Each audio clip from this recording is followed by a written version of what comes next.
So I'm feeling inspired to make this video because it dawns on me how insane it is. And in case I get dementia in a week, I kind of want to remember that this happened. So as it says, it's kind of insane. I guess long story short, context for something like this is pretty important. I went through something kind of crazy during winter break. I go to UC Berkeley. I'm not that smart, but I'm here. And a lot of crazy stuff happened over winter break. And coming back, I have a longtime friend here that lives in my building, which is kind of crazy. Like coincidence, right? They go to the same school and they're from my hometown. I met this girl when I was 15 and we worked at the same job together. I was there like a year or two before she was, but she came and we became friends. Me and her were part of this kind of like group at that place, and we were in a friend group. But then after I quit senior year of high school, senior year of summer, we didn't really talk that much because we're in the same crowd, right? Fast forward to after winter break, or I guess to fall of 2025, so my first semester here as a transfer. We lived in the same building and we hung out a little bit, but not that much because I was doing other stuff during the fall. And then this semester because this is the beginning of the semester, me and her got kind of close because she knew what was going on with me, and when I came up here, she was like kind of my rock here, right? So me and her are friends. We're gonna call her JT because I'm a diehard Uzi fan, and JT, because she's good looking. I never considered her as like an option because she's older than me, but yeah. So we're hanging out, and we're hanging out more than we usually do. And there's one night where we're hanging out, we're watching The Pit, and God, she really loves The Pit. And I know The Pit's like a good show, but she was just over explaining it, and it was like taking me out. When someone like explains a TV show every second and pauses every second and tells you something about it, and just like I can't even watch the show anymore. That's me with The Pit. I might give it a try later, but not in the next 5 years. So we're hanging out and she's like, "Do you want to sleep over?" And I was like, that doesn't sound right, because as you probably know, she's got a boyfriend. So I'm thinking like, that's not a good idea. And I tell her, I'm like, I'm okay. I'm gonna tell her I don't really want to go back to my room where I live because I was not loving the situation. It's a lot of change, like it just wasn't great.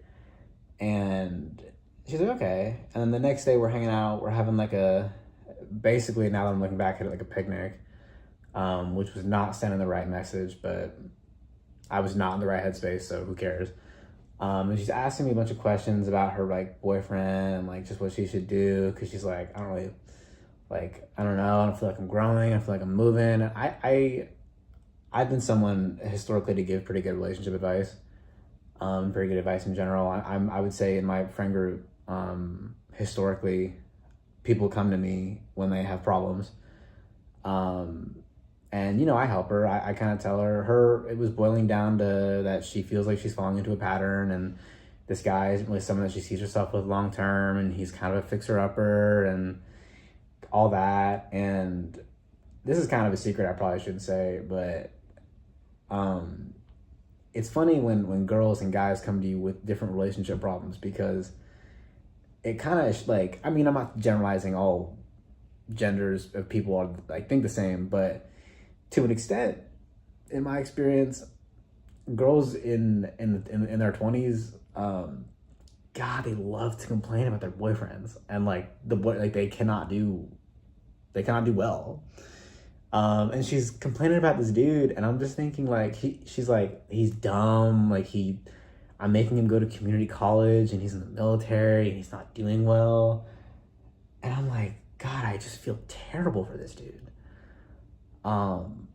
Like, this dude's in the military fighting for the country, and his girlfriend's over here with her younger friend, like, just complaining that he's stupid. It's like, Jesus Christ, dude. But I'm telling her, I'm like, yeah, like, if it's not working out for you, like, you're only 21.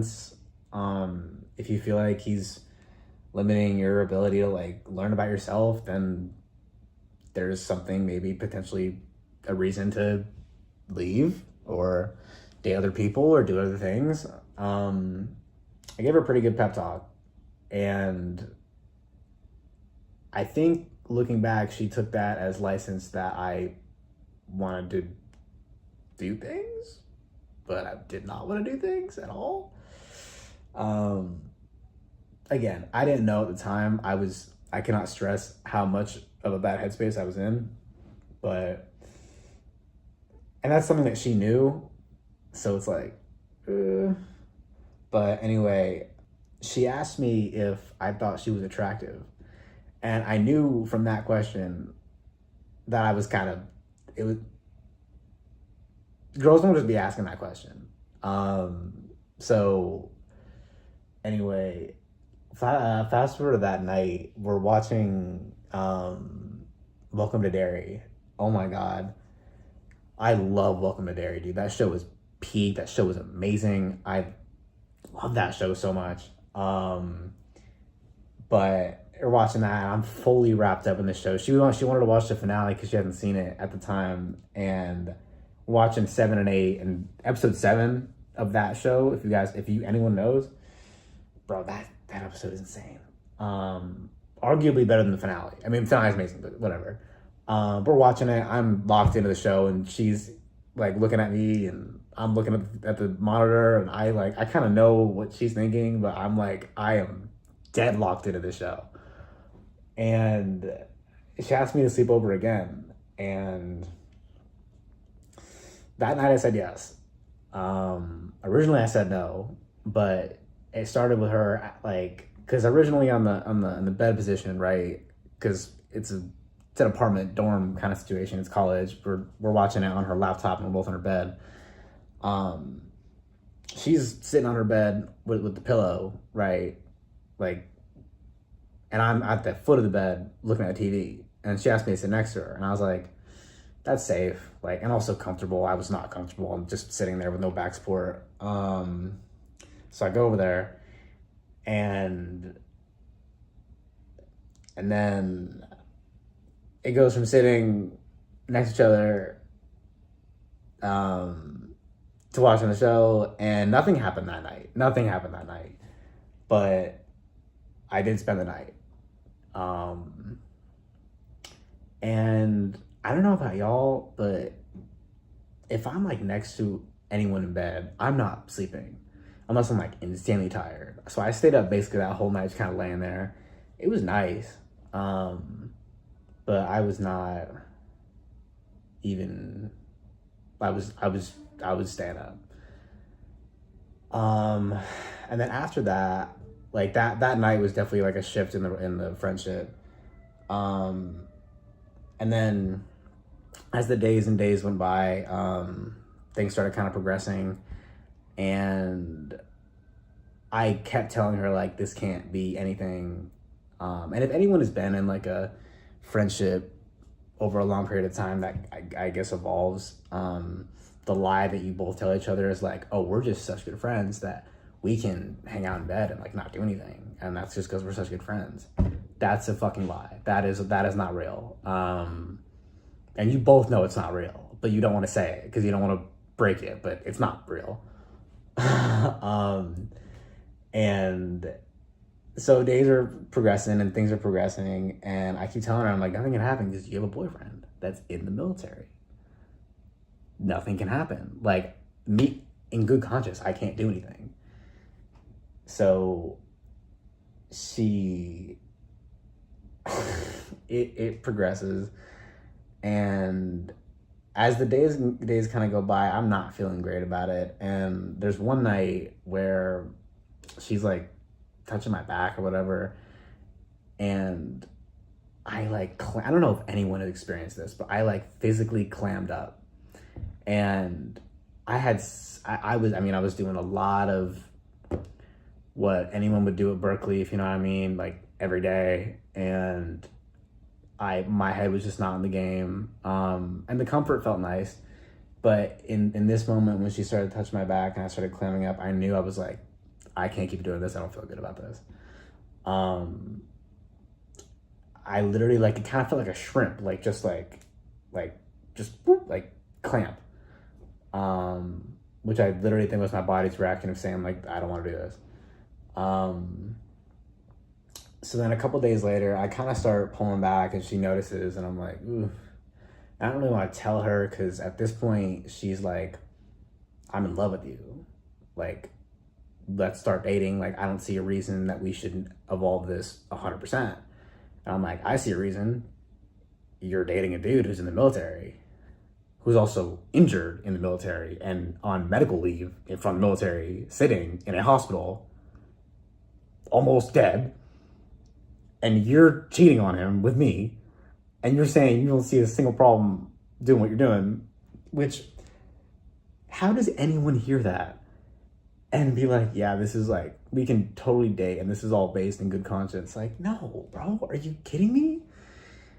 Like, even if it was like 100% hottest someone I've ever seen, like perfect match, how can you in good faith be like, let's start dating? Like, this is a good starting point. Absolutely not.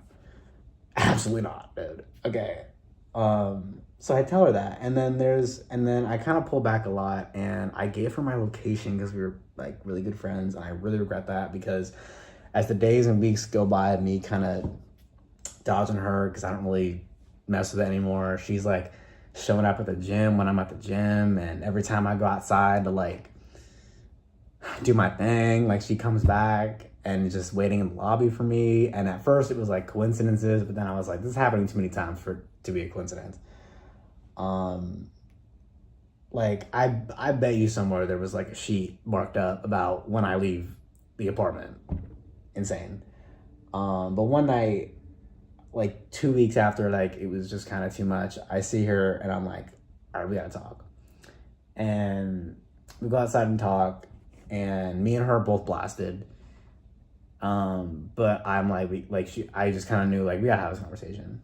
I went into this conversation thinking, I want to save this friendship because me and her are in a friend group with another girl, and I think they're both great. And I was like, if me and this girl like end up like blowing up bad, the friendship with the other girl is like kind of done because she's probably gonna take her side. And I'm like, I really don't want that to happen. So I was trying, and I was like, look, I think like we kind of got lost in something, and it's totally understandable, but like I don't know how I feel, and like I think given everything that happened during winter break, like I really don't think that anything would have happened if I wasn't in such like a confused state. Like I really don't think we should take this to as far as it can go. And I felt really good about how I said it to her, because I was like, it's not about you, like it's like you're okay, but like I'm just not in a space. Even if like she was like the one, I can't date anyone right now. And her response was that she's in love with me, and she's like, Hayden, I love you. Hayden, I want to be with you. Hayden, I don't care what is going on. What we have is true love, and you're the one, and I can love you for the both of us. This conversation lasted like 2 to 3 hours. Maybe it was like 30 minutes, but it felt like years. But I spent half of it trying to keep it on track and be like, JT, I can't do, like, this is not working. This can't do it. Like, I was talking to her and I was like, JT, like, this cannot work. we are friends. Like, I really think we're friends. I really don't think that this is anything. And she's like, no, Hayden, I love you. Hayden, this is everything to me. What we have is special. I hate you, but I love you. I told this girl, JT, straight to her face, JT, I do not love you. I don't think anything we had was real. I am in a space where I'm so fucked up that nothing would have happened if I didn't go through everything that I went through. Like, this is not real. And then her response to that, to me saying, I don't love you, is, Hayden, I can love you for the both of us.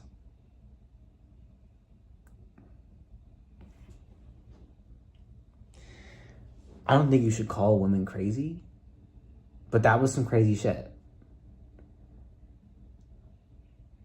After she said that, it went pretty quiet, and we walked back, and she proceeded to end the conversation. It had about another 15, 20 minutes left in its sad life, about how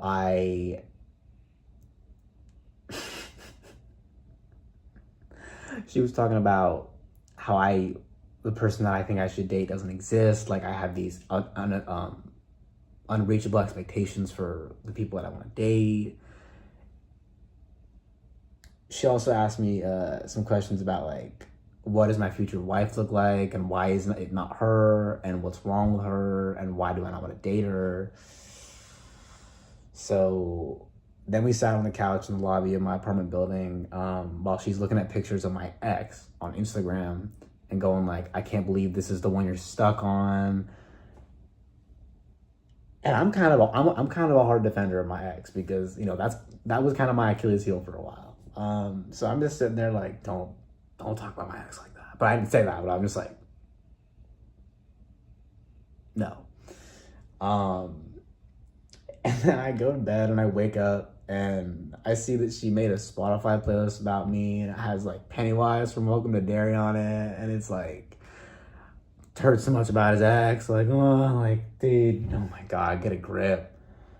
But yeah, and then the gym stalking kept going on, and eventually one night she just started spam calling me and texting me and telling me about, like, I'm standing her up, like, I'm not hanging out with her, what's wrong with me, she hates me but she loves me. And I called my mom. I FaceTime my mom and I go, Mom, because she knew my family's really tight, and she knew what was going on, and I was like, basically, like, do I have permission to, like, just cut this girl off over text and just be done with it? Because I really needed a second opinion. And she was like, I told her everything, and she was like, you gotta block that girl. You gotta stop sending her location. And I was like, yeah. So I did that, and I texted her this long like paragraph on text, and I was just like, this can't work. This needs to stop. Like, I was trying to give it space to save the friendship, but the friendship's gone. Like, it's over. And then I ended it, and I've checked it sometimes, and I check her boyfriends just to see if they're still dating. And they used to have the names in the bios, and now they don't. I really hope that dude knows. I hope he knows, one, that I didn't go as far. I did not let it go. I stopped it dead in its tracks. I hope he knows that. And I hope he knows his girl was the cutout model of cheating on your man when he's in the military. Like, that is like a stereotype or like cliche. And I say all this, the moral of the story is, she's going. If you think your girl is safe, she's going. If you think that going to the military and being injured in the line of duty will protect you and your girl's relationship, know that in 2026, your girl is going. And you gotta be careful, dude. Listen, okay? It's bad. It's bad right now. The market is bad. Economy's bad. Inflation's bad. Everything is connected. I say all of this to say your girl's going. Be safe. Stay very safe because she's going.